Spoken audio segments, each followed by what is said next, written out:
திட்டங்களை பற்றின கேள்விகள் எப்பொழுதும் வந்த வண்ணமாகவே இருக்குது. அதனால் திட்டங்கள், விருதுகள், அந்த ஸ்போர்ட்ஸ் கொஸ்டின்லாம் தயவு செஞ்சு கொஞ்சம் மோஸ்ட் இம்பார்ட்டன்ட் கொடுத்து பார்த்துக்குங்க. இப்போ கேள்விகளை போவோம். திருநங்கைகள் நல வாரியம் 2008 தொடங்கப்பட்டது. திருநங்கைகளுக்கான தேவைகளை நிவர்த்தி செய்வதற்கு இந்த வாரியம் தொடங்கப்பட்டது 2008.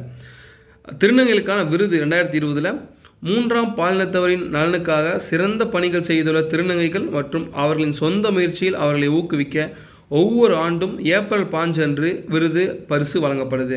இன்னொரு முக்கியமான விஷயம் தெரிஞ்சுக்கணும்னா, இந்தியாவிலேயே முதலாக மூன்றாம் பாலினத்திற்கான ஓய்வூதிய முறையை அறிமுகப்படுத்திய மாநிலம் தமிழ்நாடு.